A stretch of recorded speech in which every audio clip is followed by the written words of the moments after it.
Yani ona şarttır. Yani. Oranlara ama gruplarımız. İstersen şey yap, bizim Ferdi var ya, vardı ya, söyleme girdi. Vallahi inan mısın, ben onu aldım kitabı. Hadi bir tane aldım. Yani daha da gitmiş burada şey yapalım. İstiyorsan direkt Ferdi ile irtibata geç. Şeyde, Yumni'de biliyorsun, İlhamne'de. Altta söyleme girdi. Onlardan başlıyor.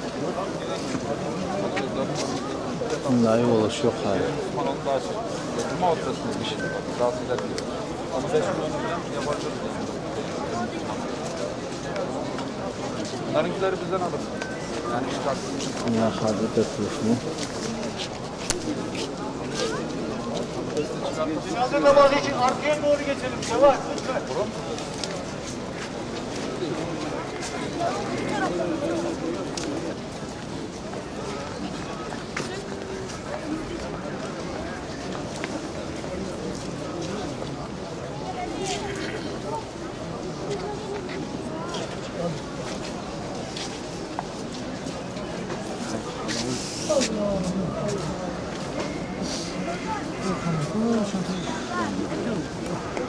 Arkadaşlar,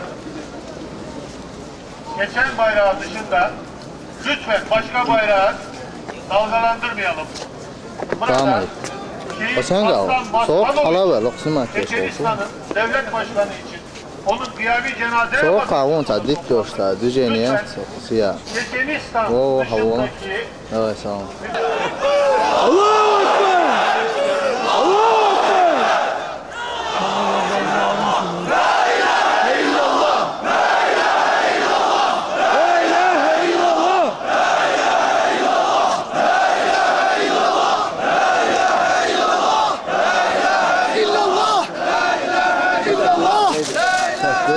Nasıl sen gol? Oh, çok havalı sen. Tekbir! Allahu Ekber!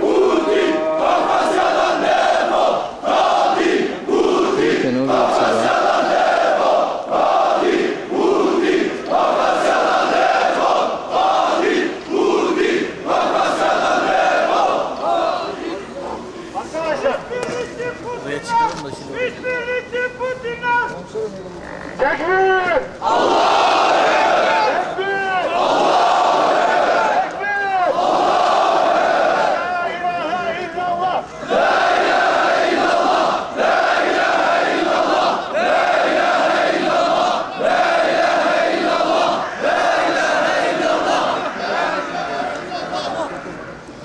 Aziz müminler, kıymetli Müslümanlar, şimdi Allah'ın bu mübarek cuma namazından sonra Allah'a doğru kanat takmış yürümüş aslan Maşadov için Hz. Muhammed Aleyhisselam'ın bir yolu olan kıyam-ı cenaze namazı için toplandık.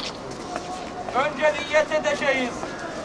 Allah için namaza, Resulullah sallallahu aleyhi ve sellem için salavata, meyyit için duaya, kıyam-ı cenaze namazı için uygun imamı diyerek imamla beraber niyet edilecek.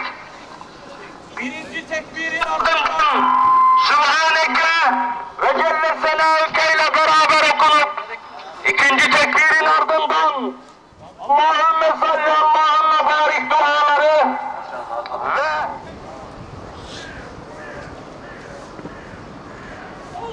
Allahu Ekber. Esselamu Aleyküm ve Rahmetullah. Esselamu Aleyküm ve Rahmetullah. Aslan Maskadoğlu ve beraberindeki şehit olanları rahmetle anıyoruz. Bu arada özellikle bilmemiz gereken bir iki konuya değinmek istiyorum. 2 gündür yazılı ve görsel basında izlediğimiz gibi Çeçenistan'ın şehit devlet başkanı Hasan Maskadov, eski Rusya Federasyonu Başkanı Boris Yeltsin'le iki bağımsız ülke adına barış anlaşması imzaladığını hepimiz görüyoruz. Bu durum açıkça gösteriyor ki Rusya Federasyonu Çeçenistan'ın bağımsızlığını kabul ettiğini tescil ediyor. Fakat başta Türkiye Cumhuriyeti olmak üzere tüm Birleşmiş Milletler ve dünyanın barış havarisi ülkeleri Çeçenistan'ı maalesef Rusya Federasyonu içinde addederek açıklamalarda bulunuyorlar. Şehit Devlet Başkanı Aslan Masadov'un sürekli barış çağrılarına tüm dünya gözlerini yumdu, kulaklarını tıkadı. Başta 70 milyon Müslüman nüfusuyla Türkiye olmak üzere tüm İslam alemi olarak 250 bin sivil insanın katledildiği soykırıma son vermek için uluslararası hukuk gereği Çeçenistan'da bir an önce barış olması için tekrar altını çizerek vurguluyorum ki Türkiye Cumhuriyeti şanlı tarihine yakışır bir şekilde barış startını vermesi, arabuluculuk görevini üstlenmesi gerekir. Sonuç olarak Aslan Masadov ilk şehidimiz olmadığı gibi son şehidimiz de olmayacak.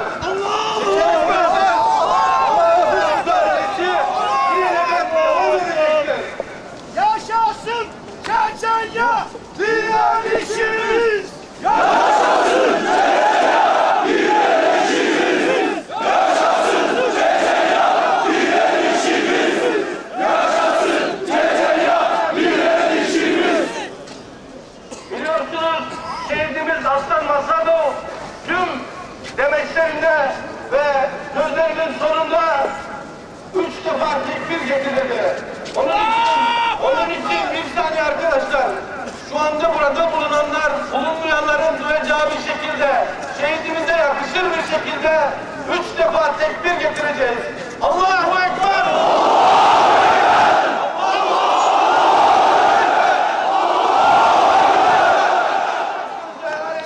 Allah razı olsun.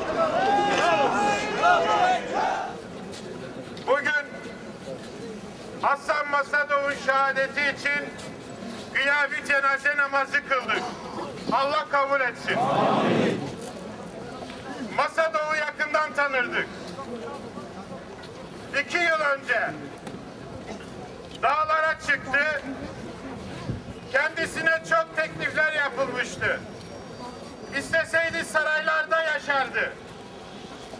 Çeçenistan bağımsızlık mücadelesine karar verdiği günden itibaren hem Rusya'da, Amerika'dan, İngiltere'den, Fransa'dan ve dünyanın birçok emperyalist ülkelerinden Masadov'a teklifler geldi. Ama hepsini reddetti. Dağlara çıktı. Karlar altında kaldı. Yer altında kaldı. Çatışmaya girdi. Ama mücadelesinden vazgeçmedi.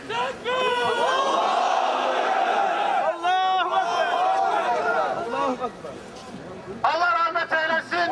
Allah onlardan örnek almayı nasip etsin. Masadov yeryüzünde onurlu bir barışın temsilcisiydi.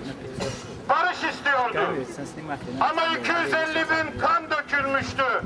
Katledilenler vardı. Çocukların ırzına geçirilmişti. Kadınlar kaçırılmıştı. Buna rağmen yeryüzünde bu tekelleşmiş zihniyetle beraber sanki kendileri haksız gibi gösterildi. Çeçenlerin çocuğu öldürüldü, Rusların çocuğu öldürülmüş gibi gösterildi. Çeçen kadınlar kaçırıldı, Rus kadınlarına haksızlık yapılmış gibi gösterildi. Ama buna rağmen dünyada yalnız da kalsa bu mücadeleyi devam ettirmeye niyet etti. Öyle bir döneme geldik ki Masadov Türkiye'ye çok güvendi. Buna bizzat ben şahidim. Türkiye'ye heyetler gönderdi. Mektuplar gönderdi. Türkiye'nin arabulucu olmasını istedi. Buyurun, elleri alemlerin Rabbine açalım. Amin. Amin. Euzubillahimineşşeytanirracim. Bismillahirrahmanirrahim.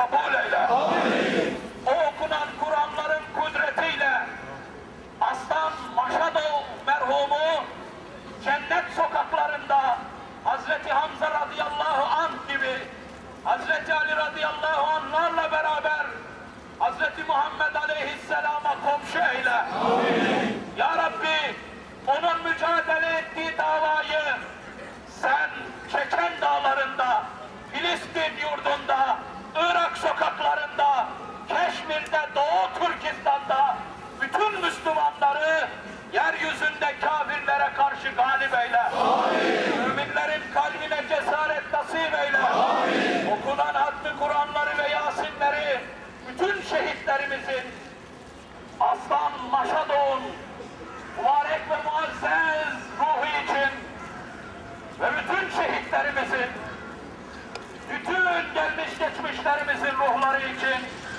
şurada gönülleriyle bunca zamandır amin diyen, ellerini Allah'a uzatmış, siz mümin ve Müslüman kardeşlerimizle bütün gelmiş ve geçmişlerimizin ruhları için yeryüzünde mücadele ve mücahede eden müminlerin galip gelmeleri için, Müslümanların izzeti, kafirlerin zilleti için ve kâfe ehli iman ehli İslam ervahı için Allah